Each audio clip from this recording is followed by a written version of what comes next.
The following video that you're about to watch is a part of my weekly series I like to call BNA Sports Weekly. I know, really creative. Anyway, so if you want to check out the video, make sure to click the link in the description below to see all the clips. Anyway, enjoy the video.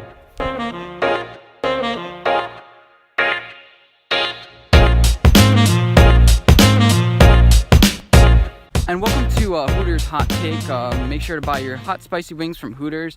I don't know. And that's a nice alliteration to it anyway. So my hot take this week, pretty much, I had no idea what I was going to do. And then last night, my dad and I were talking. We're like, you know what? The Giants probably aren't going to do well this year. But my dad's like, yeah, what are their Super Bowl odds? Like 40 to 1. You know, bet $1, get 40 back. I was like, maybe 1 in 50, since, you know, we have a rookie QB. We could have gotten Josh Allen. That would have helped their odds a little bit.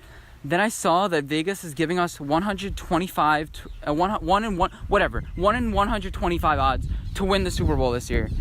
That means if you bet $1, you get 125 back if we win the Super Bowl. Honestly, this is the dumbest. That we're given the same odds as the Cincinnati Bengals to win the Super Bowl this year. The Cincinnati Bengals with the new head coach, a quarterback who hasn't done shit, and a horrible defense. It's good. Oh, it's Anthony. It's a good enough. No, it's not. Okay, Joe Mixon as running back. We have Saquon Barkley. Match up every single position on our team, and it's better than the Bengals. And we're given the same, pretty much exact. I might be 150. We're given the same odds as them to win the Super Bowl.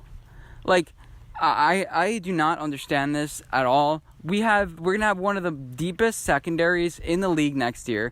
We have a quarterback who, by the way, has proven he can still play in big games. Remember 2 years ago against Green Bay Packers?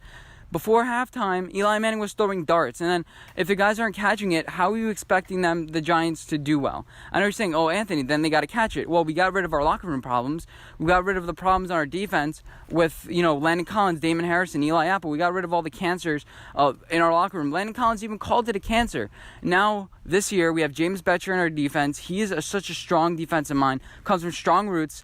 We have Dave Gettleman, who actually went to 9 Super Bowls before. Not 1, not 2, 9 Super Bowls. So we have experience on this team. That's another check. We have the coaching. Then we also have the quarterback who's done it. He's only getting paid like $15 million this year, so it's not even a lot. Then we have a guy learning under him, and Daniel Jones, who is going to be helpful in the future. He's not helpful for this year. I understand that. We have Damon Harrison up the middle, who many people are afraid of already coming out of this year. He's 345. He's already bigger than half the defensive tackles in the league. You know, he's all ready to start playing. He won a national championship. He knows how to win on the college level, but sure. Then we also have Julian Love. We have Janoris Jenkins, who's probably going to get kicked out. We have Sam Beal. We have a spoil of riches in our secondary. Then we also have Alec Ogletree, a playmaker. Then we also brought in some talent, veteran talent on this team. Marcus Golden, Andre Bethea. Then we also have a mix between Jabril Peppers. You know, this team can start building. I think they'll struggle a little bit in the beginning of the year, but I think this team is going to be able to build camaraderie. You know, people are like, oh, we got rid of Odell Beckham Jr., but how much worse is Golden Tate? How much worse is Golden Tate? When was the last time you saw a team build behind a wide receiver and be successful? I'll wait. I'll seriously wait. I mean, this team is constructed to play really well this year. Golden Tate, Sterling Shepard, Evan Ingram, not to mention Coleman, who's still, I think, a really good player. He made some plays, even though he hasn't really showed out that the way we wanted him to. You know, he's going to have more throws to him this year, and he's going to develop. And not to mention, we got that guy out of Auburn who, even though he has a case of the dropsies, he can be a good kick returner for us. He can make some plays. He potentially can develop into something. Then if you look at our offensive line, maybe we didn't address the right tackle, but we did bring in Adai Ajayi. Chad Wheeler, I don't think is going to be horrible this year, and plus we brought in Kevin Zeitler. We have on left tackle, we have Nate Soldier, who shouldn't be horrible this year. We have Will Hernandez, who's developing into a pretty good piece for us. Then not to mention our center. This team is not as bad as people think. And if you think about it, what team should be favored in the NFC? Is it the Rams, whose Todd Gurley can't stay healthy and the team relies on running for their offense? Or is it the Saints with Drew Brees, who at the end of the year his arm was a wet noodle? It was a wet noodle. Or is it the Falcons that seem when the expectations are highest, they go low? And by the way, they didn't address their secondary last year. We did. You know, they had. I don't know how they're going to pass defend with some players that haven't even proven themselves yet. Or is it the Cowboys who, they're probably going to have locker room problems now. Stephen Jones is begging people to take less. He said, I want people to take less. What is that going to do to Dak Prescott, who's gotten paid $500,000 over the last couple of years? And what about the Eagles? Carson Wentz hasn't proven anything yet. I said this is one of the teams with the most optimistic futures, but, we don't know. We don't know. This team could be begging for Foles. We have no idea. They didn't address their secondary. That was one of their biggest holes. Oh, no, they decided to surround Carson Wentz with weapons. What does that mean? What does that tell you? That tells you Carson Wentz is not as good as people may think. It tells him, he needs weapons. He needs an offensive line. We're going to surround him with that talent. I get that's a smart decision, but now Michael Bennett left on defense, and you didn't address your secondary at all, with any picks. And if you look at it, none of these teams should be favored. Is Mitch Trubisky your guy? Towards the end of the season, the last 5 games, you only threw 4 touchdowns. Or in the last 4 games, you only threw 5, something like that. I mean, this offense has become predictable. Is it Matt Nagy? Is it Mitch Trubisky? Matt Nagy can only drop so many plays for this team. They had a pretty good draft. They got in some youth talent, but it's youth talent. Mitch Trubisky is only in his 3rd year. It's not like he's a veteran quarterback that can figure things out. This is a really young team. And with Khalil Mack, this defense is going to be strong again. You brought in Clinton Dix to replace Adrian Amos, but should they be favored, or is it the Green Bay Packers who don't have an offensive weapon and have an aging Aaron Rodgers, and we don't know what their defense is going to do yet with a rookie head coach and Matt LaFleur who hasn't done anything in this league? So if I look at it, the Giants are the underdogs now. The Giants are like nobody cares about us anymore. And I think that this is only going to help the Giants improve and want to win more, even though every single game you want to win. Last year, everyone was telling us to tank, and we actually had a chance to make the playoffs last year. We smelled the playoffs. We know what we could do. We had smells of success, and this team didn't give up. This team did not give up when it was like we were 1-7. They're like, we have some fight in us, and that's something to be commended for. We could have easily been like, okay, first pick, we're gonna pick Kyler Murray, and we're gonna pick the best quarterback available. We got Justin Herbert, and we're gonna tank all the way. No, we didn't do that. We fought until the last game, even though it's kind of upsetting that we lost to Dallas or whatever. It's only shown that we need more problems in defense. So what do? We got Odell Beckham Jr. out of there, and we brought in 3 defensive players. And people think we lost that trade. Now we're not going to be paying a wide receiver $20 million a year, which was foolish to begin with, I know. And we're going to have 3 defensive players, Jabril Peppers, O'Shane Ximines, and Dexter Lawrence, who they call Big Dexy, which I kind of like that nickname. And this team is going to be really successful in the future. I really don't understand the whole thing with, the Giants lost this trade. How are you going to replace the popularity of Odell Beckham Jr.? I'd rather sell tickets by winning than sell tickets by one-handed catches. One-handed catches are great, but do you know what happened with that one-handed catch game by Odell Beckham Jr.? Oh, yeah, we lost that game. We didn't win that game. That wasn't with time expiring. He made that one-handed catch. Oh, what about that game in Green Bay? He had two wide-open dropped catches. What about that game in Carolina?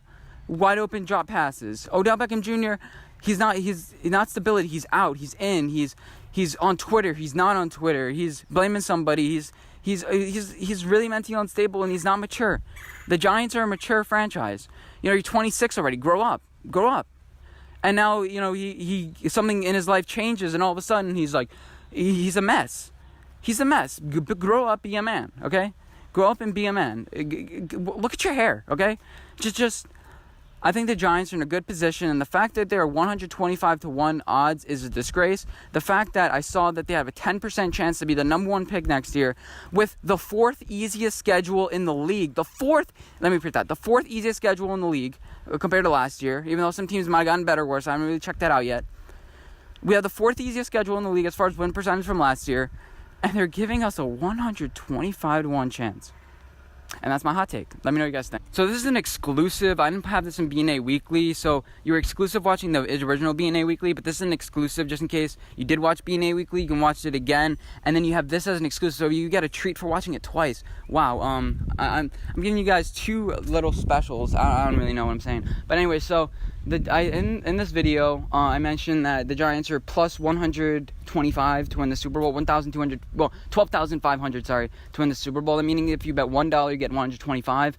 So why not? I'm putting $10 on the Giants winning the Super Bowl, and I'll get 1,250 if I'm right. Like I mentioned, all these teams I think the Giants have a way better chance. Honestly, if this ends up and they end up in the conference of the NFC Championship or even the playoffs, I might even sell this ticket because that's popular. I know somebody did that with Texas Tech. He didn't want to sell his ticket. He purchased like $3,000 on Texas Tech, and he can win like $400,000, or I forget what the number was, but he ended up keeping it, and then Texas Tech lost, which sucks for him. But I know a couple of things going against the Giants. If they do start Daniel Jones, first-year quarterback doesn't really win it all. But I think Daniel Jones will get some playing time this year. I'm not sure if they'll bench Eli altogether. Then again, it all does depend how we do by the bye. And there'll be pressure to start him. A lot of teams are pressured to start the number one guys. Even Alex Smith, when Patrick Mahomes got drafted, there was pressure. But, like last year, Baker Mayfield, Sam Darnold, all those new quarterbacks, Josh Allen, Josh Rosen, there still was pressure. But I think the Giants are in a pretty good position. A little bit young, but if James Bettcher can develop this team into a championship defense with Dexter Lawrence, with O'Shane Ximines, Marcus Golden, you have some old guys, Marcus Golden, Antoine Bethea, Jabril Peppers, who's getting better, and all those young stud corners, I think we can be in a good position. And, this, like I said, this division is always up for grabs. You don't know who's going to win.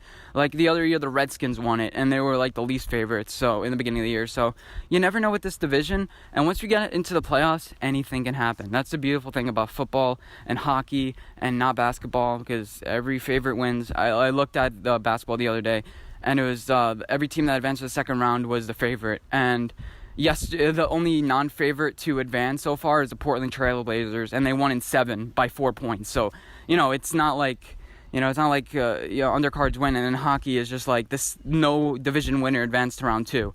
So, with football, it usually goes to the winner, but there is that Cinderella, not really with basketball.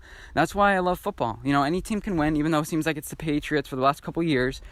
But you have those Cinderellas, and I think the Giants have Cinderella written all over them, and I wouldn't doubt it. You have smart coaching. You have a lot of things there, even though some things don't work out.